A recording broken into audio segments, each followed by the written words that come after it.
네, 오늘 도움 말씀 위해 정형외과 유병민 원장 나오셨습니다. 원장님 안녕하세요. 네, 안녕하세요. 네. 사실 요즘 같은 여름철에는 신발을 신을 때 우리가 밑창이 좀 얇은 샌들이라든지 아니면 발가락만 끼우는 그런 신발들 있잖아요. 이런 것들을 좀 자주 찾게 되는 것 같습니다. 그런데 이런 신발들을 장기간 착용했을 때 발에 악영향을 줄 수가 있다고요.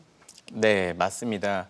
경우에 따라서 여름에는 더운 날씨와 잦은 비로 인해서 샌들이나 흔히 우리가 쫄이라고 칭하는 그러한 형태의 신발을 착용하는 경우가 많습니다. 말씀해 주신 것처럼 신발과 발 건강은 매우 밀접한 관련이 있습니다. 특히 족저근막염 환자는 앞에서 언급된 샌들이나 발가락만 끼우는 그러한 형태의 신발은 적합하지 않습니다. 일반적으로 족저근막염, 아킬레스건염 환자분들 같은 경우에는 쿠션이 충분한 푹신한 신발을 추천드립니다. 그리고 무지해반증 같은 경우에는 하이힐 착용을 피하시는 것이 좋습니다. 발볼이 좁고 뒤꿈치 굽이 높은 신발을 신게 되면 앞꿈치에 가해지는 압력이 증가하면서 증상을 악화시킬 수 있습니다.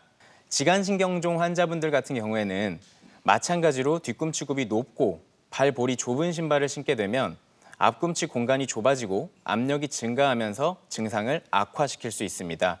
또한 발목 관절염 환자분이나 발목을 자주 접질리는 환자분들 같은 경우에는 발목 위쪽까지 잡아주는 등산화 형태를 신발을 신어주시는 것이 좋겠습니다. 또 한 가지 팁을 드리자면 사람마다 양쪽 발의 크기는 미세하게 차이가 나는 경우가 보통입니다. 따라서 의학적으로 보자면 신발을 구매하실 때에는 양쪽 모두 신어보시고 더 큰 쪽에 맞추어서 사이즈를 맞추어 구매하시는 것이 좋겠습니다. 이 어른들도 이런 말씀을 좀 하시잖아요. 이 발이 편해야 마음이 편해지고 또 마음이 편해야 일이 잘 풀린다. 이런 이야기를 좀 하시는데 오늘 원장님께서 주제를 스포츠 손상과 족부 질환으로 잡으셨습니다. 이렇게 주제를 잡으신 이유가 있을까요? 최근 들어서 연령, 성별에 관계없이 정말 다양한 취미 활동이 늘어나고 있습니다. 축구, 농구, 배드민턴, 달리기, 그리고 암벽 등반까지 셀 수 없이 다양한 운동을 하십니다. 그로 인해서 병원에 내원하시는 환자분들도 많이 늘어나고 계신데요. 특히 요즘에는 야외 활동이 늘어나다 보니 족저근막염, 아킬레스 건염, 그리고 아킬레스건의 파열, 그리고 발목 인대의 파열 등으로 내원하시는 분들이 증가하는 추세입니다. 오늘 함께 알아볼 주제가 이제 스포츠 손상과 족부 질환입니다. 살펴보기 전에 일단 족부는 어디부터 어디까지를 일컫는 걸까요? 의학적으로 이야기하는 족부 족관절이라는 명칭은 발과 발목까지를 포함하는 부위입니다. 항상 사용하는 손, 그리고 비교적 큰 관절인 어깨, 엉덩이 관절에 비해서 작게 느껴져서 그 중요성을 인지하지 못하는 경우도 있지만 우리 몸이 걷고 중심을 잡고 체중을 지지하는 데 가장 기초가 되는 중요한 부위라고 할 수 있겠습니다. 네, 그럼 이 족부에 발생하는 여러 가지 질환을 오늘 한번 살펴볼 텐데요. 가장 먼저 살펴볼 질환입니다. 족저근막염. 이 족저근막염은 어떤 질환일까요? 네, 명칭에서 나타나는 것처럼 발바닥 부위에 있는 근막이라는 부위에 염증이 발생한 질환입니다. 조금 더 세부적인 설명을 드리자면 발바닥을 지지하는 족저근막이 반복적인 미세 손상을 입게 되면서 근막을 구성하는 콜라겐의 변성이 유발되고 염증이 발생한 것을 족저근막염이라고 합니다. 네, 그렇다면 족저근막염 중에서도 족저근막은 어느 부위를 명칭하는 걸지 사진을 보면서 좀 구조적으로 설명을 해주시면 좋을 것 같아요. 그림에서 보이시는 것처럼 발가락의 아래쪽 부위부터 뒤꿈치, 뼈까지를 연결하는 구조물로서 발의 아치를 지지해주는 구조물이라고 생각하시면 됩니다. 세부적으로 들어가 보면 내측, 외측, 중앙부의 3개의 층으로 구성이 되는데요. 이 중 중앙부가 가장 큰 구조물입니다. 족저근막은 왠지 생각해보면 잘 늘어나고 탄력도 좋은 구조물일 것 같은데요. 네. 의외로 그렇지 않습니다. 이것이 족저근막염이 발생하는 이유가 됩니다. 원래 길이에 비해서 최대로 늘어날 수 있는 길이, 즉 최대 인장 길이가 전체의 4%밖에 되지 않습니다.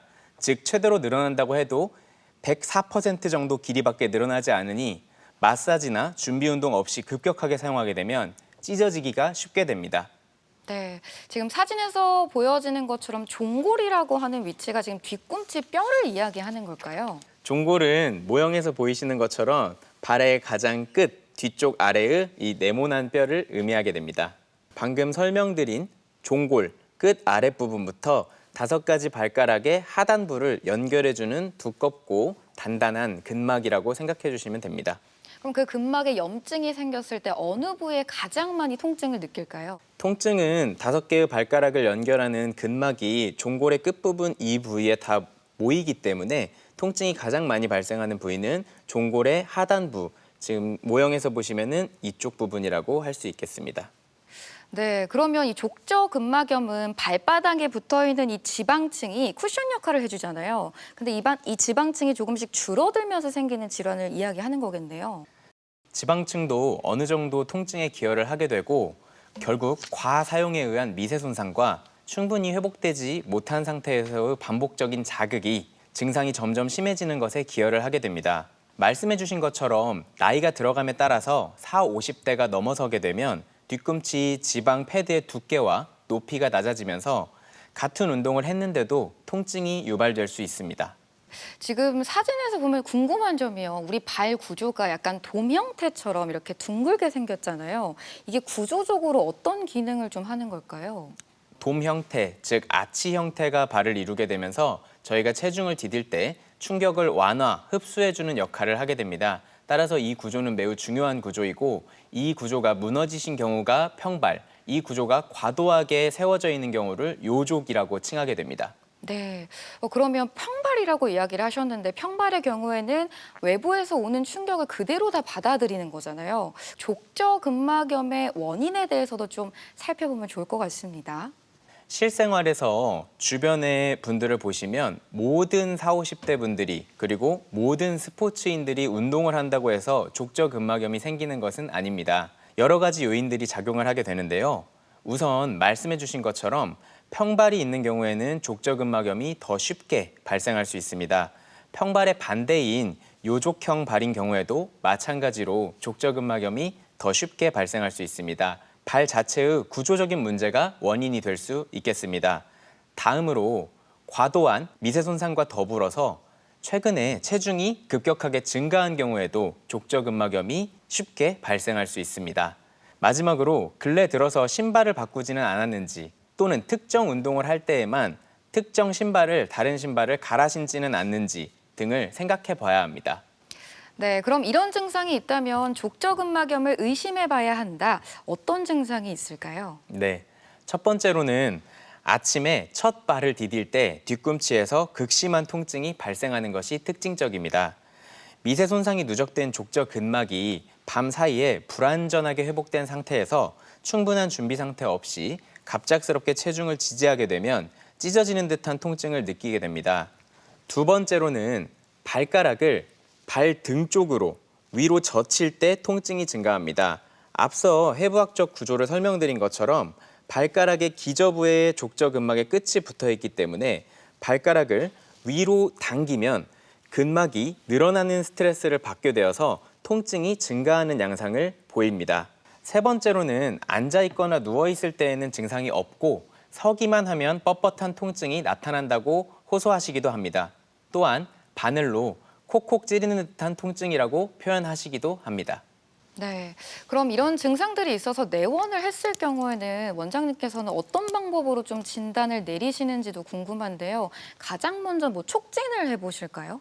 촉진도 더불어서 환자의 병력을 청취하는 것이 가장 중요한데요. 앞서 설명드린 것처럼 체중이 최근에 증가하지는 않았는지, 신발을 최근에 변경하지는 않았는지, 최근에 과도한 신체 활동이나 보행 등을 하지는 않았는지에 대해서 면밀히 들어보고 추가적인 촉진과 추가적인 영상 검사 등을 시행하게 됩니다. 하지만 의외로 감별해야 될 다른 질환들이 많기 때문에 전문의와의 상담을 통해 추가적인 검사를 진행해야 할 수 있습니다. 당뇨병에 의한 말초신경병증 또는 통풍에 의한 족부의 통증, 급성 족저근막 파열, 그리고 뒤꿈치 종골뼈 자체의 피로골절 등 놓치고 넘어갈 수 있는 질환들이 많습니다.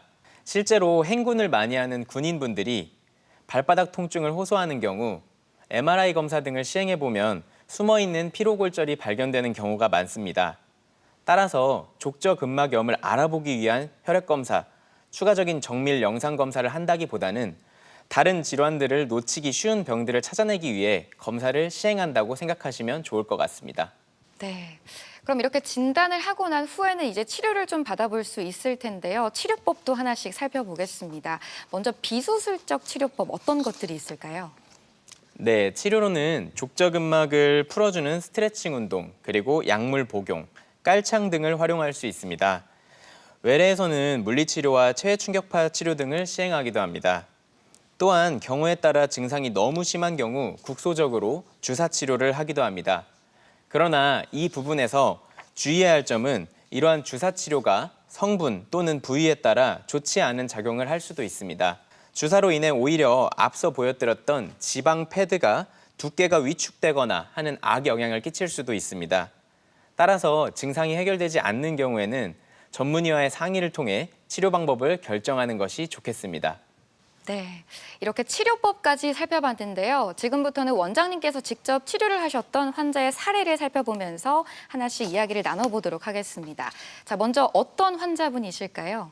네, 첫 번째 환자분은 60세 여성 환자분이십니다. 발바닥 통증도 있었지만 허리 통증과 더불어서 엉덩이, 허벅지 뒤쪽, 종아리로 내려오는 찌릿한 통증도 함께 호소하는 분이셨습니다. 오랜 시간 서서 일하는 직업을 갖고 계셨고 딱딱한 키높이 슬리퍼를 신고 일을 하셨습니다. 신발을 변경하고 푹신한 실내화를 사용하시고 체외 충격파 치료를 시행하는 것으로 30-40% 정도는 증상에 경감이 있었지만 남은 잔여 증상이 치료를 해도 사라지지 않아서 저희 병원의 척추파트 원장님과 재활의학과 원장님 협진을 하여서 허리에 대한 정밀 검사와 신경 근전도 검사 등을 시행하였습니다. 결과적으로 허리 디스크 및 협착증에 의한 다리의 신경성 방사통과 당뇨에 의한 일부 말초 신경병증이 혼재된 양상의 통증이었습니다. 이후 척추파트 협진 치료와 약물 치료 등으로 나머지 증상도 많이 호전되신 사례입니다. 첫 번째 사례로 전형적인 족저근막염 환자분을 보여드리지 않고 복잡한 경우를 보여드리는 이유는 고통받고 계시는 환자분들에게 이 영상을 보여드리고 조금이나마 이해를 돕기 위해서입니다. 의외로 많은 족저근막염 환자분들이 이렇게 여러 가지 원인이 혼재된 양상을 갖고 계신 경우가 많습니다. 그래서 진료를 오시면 이 병원에서는 허리 때문이라고 하고 저 병원에서는 발 때문이라고 한다고 하소연을 많이 하십니다. 그런데 막상 실제적으로는 허리 때문이나 발 때문이나 당뇨 때문이냐가 아닌 각자 일부분씩 기여도를 갖고 있는 경우가 많습니다. 따라서 저는 환자분들에게 이와 같이 여러 과의 협진과 다각적인 접근을 통해서 치료를 받으시는 것을 추천드립니다. 네. 자, 이어서 사례를 좀 살펴볼 텐데요. 젊은 층에서도 많이 발생하는 질환이죠. 두 번째 환자 케이스도 좀 살펴보겠습니다. 두 번째 사례는 36세 여성 환자분이십니다. 아침 첫 발을 디딜 때 찢어지는 듯한 통증을 호소하셨고 직업적으로는 높은 구두를 신고 하루 종일 서서 일하시는 헤어 디자이너이셨습니다. 엑스레이 사진을 보시면 젊은 연령인데도 불구하고 발바닥 쪽에 뼈가 자라난 소견을 보입니다. 이러한 소견을 의학적으로 골극이라고 부르는데요. 연구에 의하면 저 골극 소견이 족저근막염을 진단할 수 있는 도구가 되지는 못하지만 발가락을 굽히는 인대가 부착되는 뼈의 부위로서 발에 스트레스가 많이 가해지는 환경에서 장기적으로 노출된 것을 추정하는 단서가 될 수는 있겠습니다. 환자분의 치료는 높은 구두에서 편안한 운동화로 신발을 교체하시고 일하는 틈틈이 마사지를 시행하고 병원에서 체외 충격파 치료를 보조하는 정도로 치료를 진행하셨고 증상이 호전되신 사례입니다. 네, 마사지를 통해서 증상이 좀 호전됐다고 이야기를 해주셨는데요. 그럼 마사지하는 방법을 혹시 좀 보여주실 수 있으실까요? 네, 모형을 이용해서 마사지 방법을 알려드리겠습니다. 마사지 방법은 발가락들을 움켜 쥐고 위로 말아 올린 상태에서 주먹을 활용하거나 도구 등을 활용해서 발 뒤꿈치의 끝부분부터 앞쪽으로 밀어 올리는 방식으로 마사지를 해주시면 좋습니다. 근막을 충분하게 늘려준다는 느낌으로 반복적으로 자주 시행하시면 좋습니다. 특히 아침에 자고 일어나셨을 때 함부로 갑작스럽게 첫 발을 딛지 마시고 마사지로 충분한 이완을 시행한 후에 디뎌주시는 것을 추천드립니다. 대전 MBC 건강플러스 오늘은 스포츠 손상과 족부 질환에 대해 살펴보고 있습니다. 이번에는 병원에 직접 찾아가 환자들을 만나보고 진단 방법과 치료법에 대해 살펴보겠습니다. 화면으로 만나보시죠. 52개의 뼈와 107개의 인대, 그리고 근육과 힘줄 등으로 구성되어 있는 발. 복잡한 구성만큼이나 족부 질환의 원인 또한 다양하다. 무리한 야외 활동으로 발생한 통증을 방치할 경우 만성화되거나 주변 조직까지 이상이 생길 수 있는데 그중 하나가 바로 족저근막염이다. 오늘 어디가 불편해서 오셨나요? 최근에 건강관리 목적으로 맨발 걷기 운동을 했었는데요. 계속 하다 보니까 발바닥이 점점 아파서 왔어요. 그럼 하루 중에 언제가 가장 아프신가요? 평소에도 아프긴 한데 특히 자고 일어나서 침대에서 내려올 때가 가장 고통스러워요. 그러면 최근에 신발을 바꾸지는 않으셨나요? 네, 신발 바꾸지는 않았고 평소에 신던 거 신었는데 평소에 등산로를 맨발로 자주 걸었어요. 족저근막은 발바닥 부위의 두꺼운 섬유띠로 충격을 흡수해주고 발이 아치 형태로 유지될 수 있게 도와주는 역할을 한다. 이런 족저근막에 과도한 운동이나 반복적인 자극이 가해지면 염증이 생겨 족저근막염을 초래하게 된다. 이 환자는 최근에 맨발 걷기를 시행하면서 발생한 족저근막염 환자로 의심됩니다.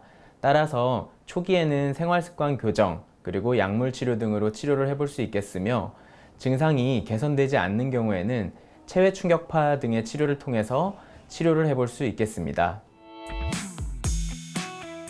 족저근막염이 심하면 통증으로 걷고 서는 것이 힘들어진다. 일시적으로 통증이 사라질 수는 있지만 재발할 가능성이 높아 조기 치료가 중요하다. 충분한 휴식이나 물리치료, 약물치료 등으로 증상을 완화시킬 수 있고 통증이 심하거나 지속된다면 국소 스테로이드 주사나 충격파가 시행된다. 오늘 어디가 아파서 오셨나요? 6개월 전부터 배드민턴을 시작했는데 최근 들어서 종아리가 땡겨서 왔어요. 특히 언제 가장 불편하신가요? 배드민턴 칠 때 점프 동작을 할 때 가장 아프고요. 그 다음 계단을 올라갈 때 많이 아픕니다. 그러면 점프 하실 때 우두둑 하는 느낌이나 소리 같은 증상은 없으셨나요? 특별히 그런 건 없었던 것 같아요. 아킬레스건염은 발꿈치 쪽 장단지 근육 힘줄인 아킬레스건에 염증이 생기는 질환이다. 증상이 점점 심해지며 상태가 나빠진 후 발견되는 경우가 많다. 주로 찌르는 듯한 통증이 특징이다. 이 환자분은 아킬레스 건염으로 생각됩니다. 최근에 배드민턴 운동을 하시면서 반복적인 미세 손상이 누적되어서 아킬레스 건염이 생긴 것으로 생각되는데요. 이러한 경우에 적절한 물리치료와 약물치료, 그리고 운동요법 등을 통해서 빠른 증상 회복과 빠른 운동으로의 복귀를 시행할 수 있겠습니다. 염증이 심하면 가벼운 운동이나 움직임, 계단 오르기 등 일상생활 전반에 불편을 주게 된다. 증상 초기에는 무리한 활동을 삼가고 아킬레스건 부위를 냉찜질하며 약물 치료로 염증과 부기를 줄일 수 있다. 손상된 인대와 힘줄 부위는 충격파를 이용해 염증과 통증을 개선할 수 있는데 가장 좋은 치료는 무리하지 않고 잘 쉬는 것이다. 족부 질환들은 조기에는 가벼운 물리치료나 약물치료, 그리고 보조기 등을 통해서 증상 호전을 기대해 볼 수 있지만 증상이 만성적이 되거나 오래되는 경우에는 수술적인 치료까지 필요한 경우가 있습니다.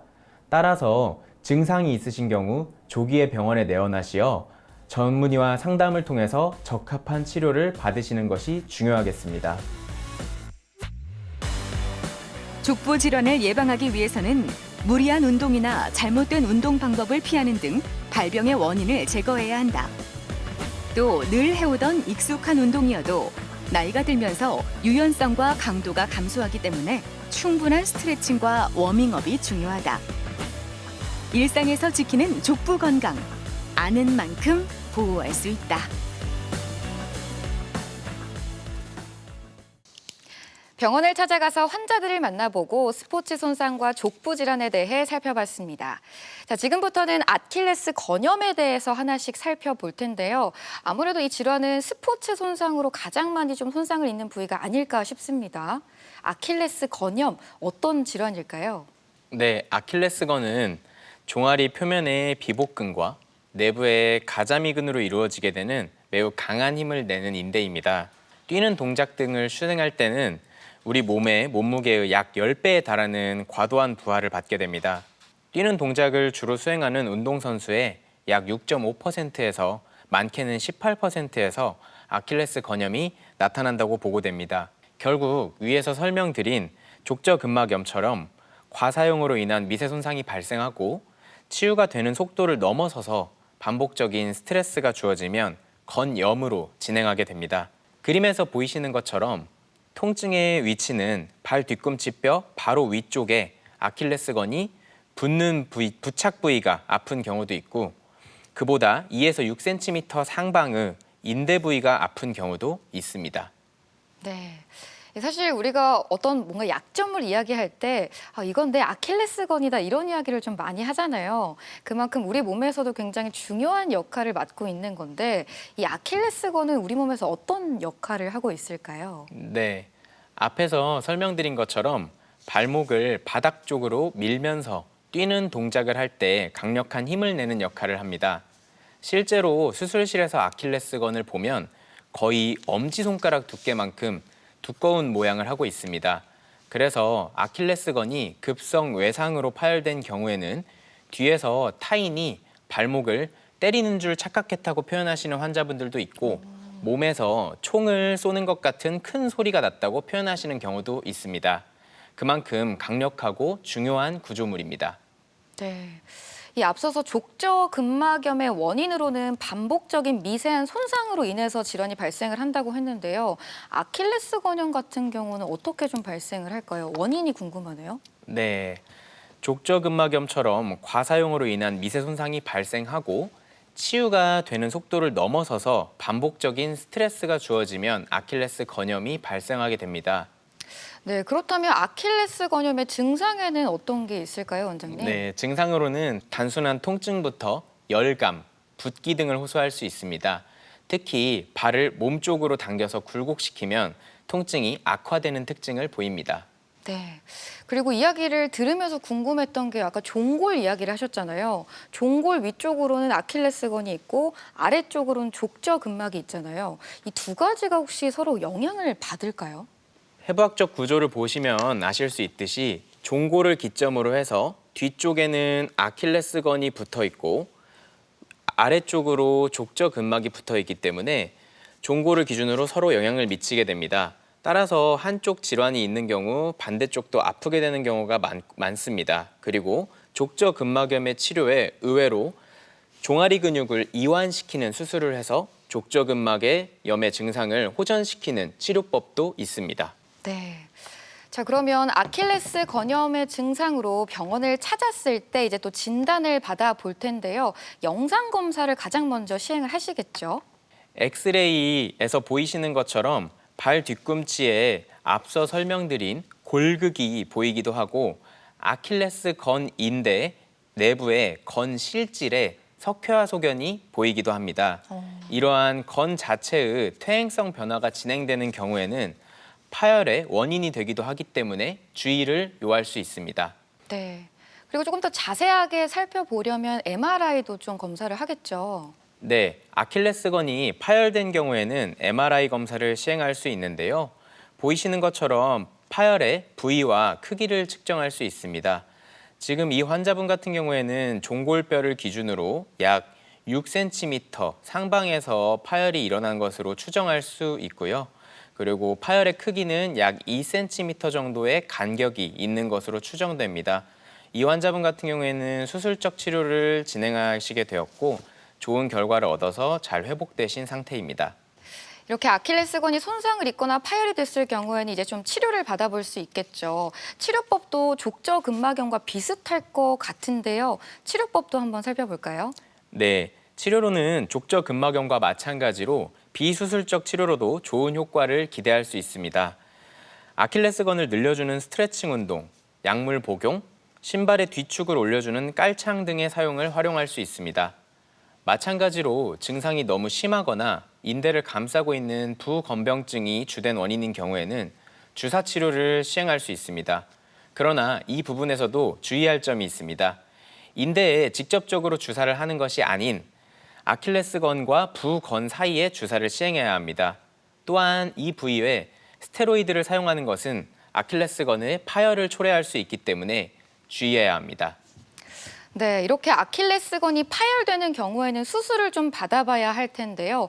수술적 치료에는 어떤 게 있을까요? 네, 파열이 되었을 때는 앞에서 보여드린 MRI 소견처럼 파열의 위치, 크기, 그리고 나이와 환자의 신체적 요구도 등에 따라서 비수술적 치료를 하기도 하고 수술을 시행하기도 합니다. 요즘에는 점차 수술 방법이 발달하면서 피부를 부분적으로만 열고 시행하는 최소 침습 봉합법, 최소 절개로 녹는 실을 이용해서 하는 봉합법 등의 다양한 좋은 수술 방법이 있어서 빠른 회복을 기대할 수 있습니다. 주의해야 할 점은 아킬레스건이 파열되어도 발목에 힘이 떨어지기는 하지만 어느 정도는 걸을 수 있어서 파열이 되어도 설마 파열까지 되었겠어 생각하시고 병원에 늦게 내원하시는 경우가 있습니다.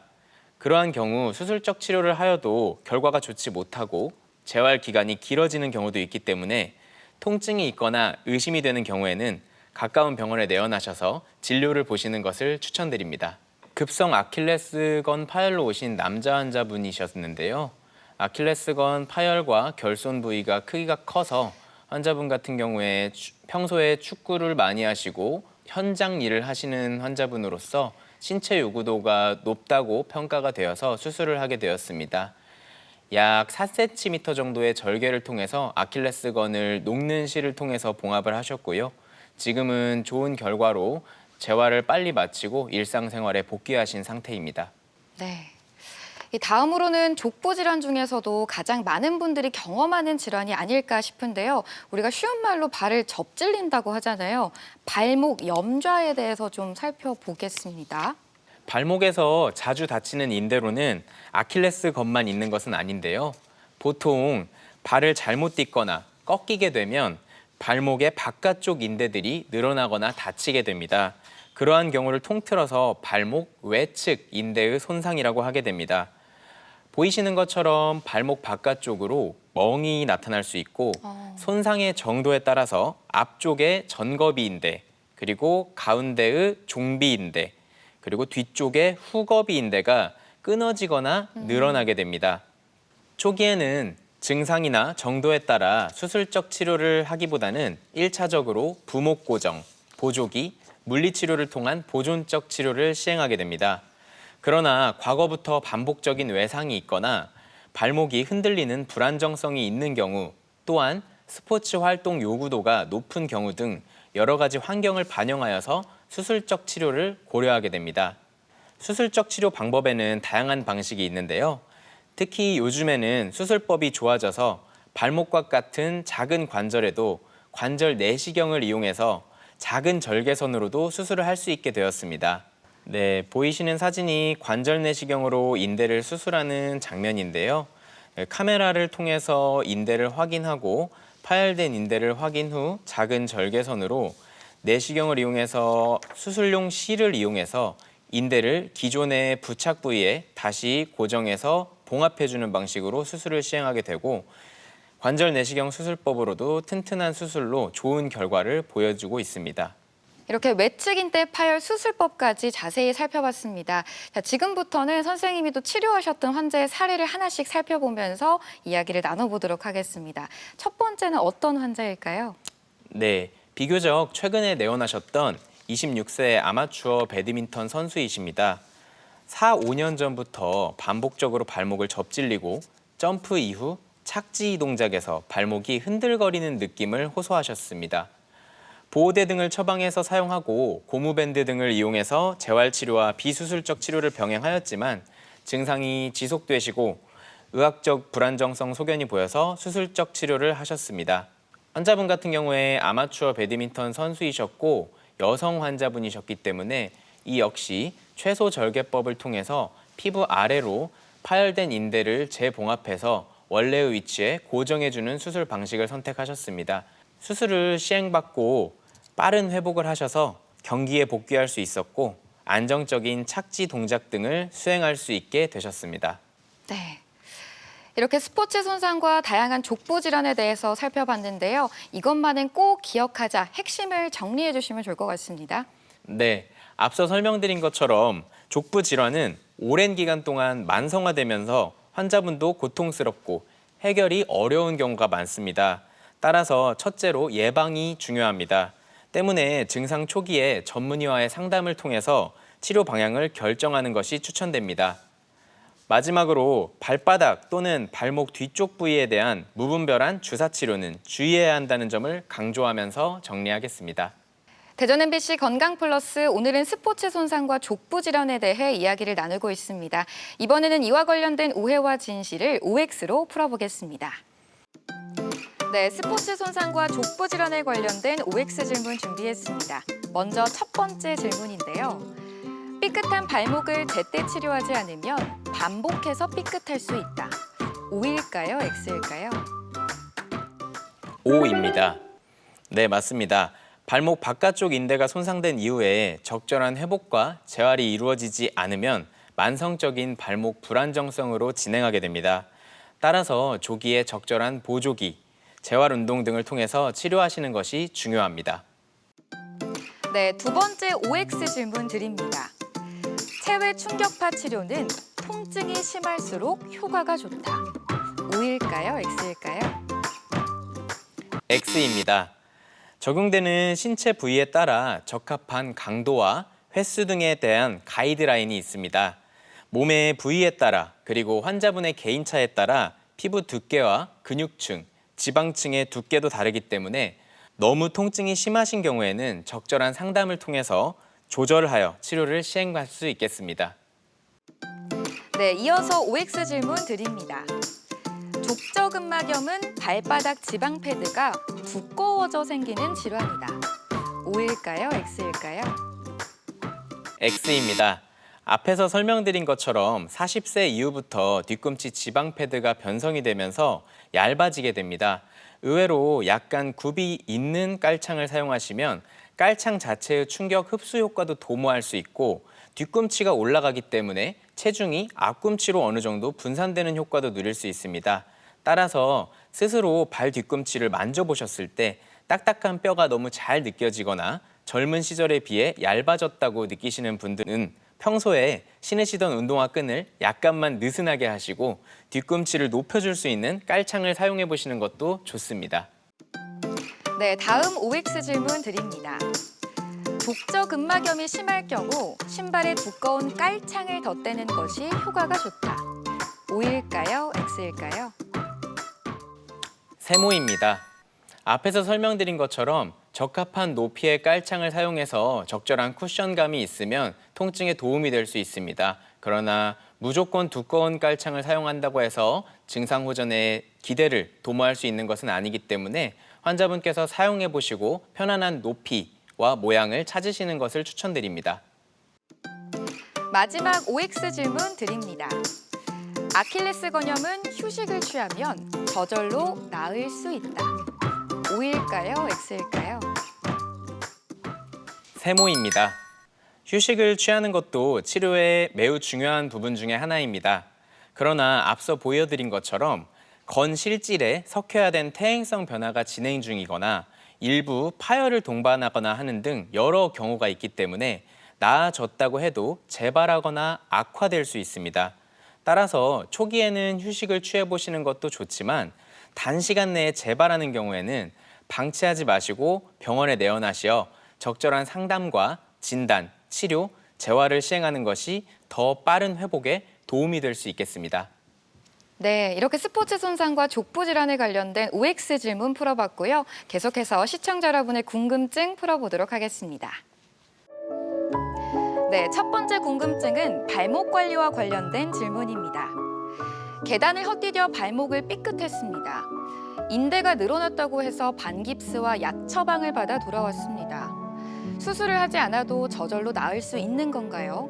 집에서 어떻게 관리를 하면 좋을까요? 하고 물어오셨네요.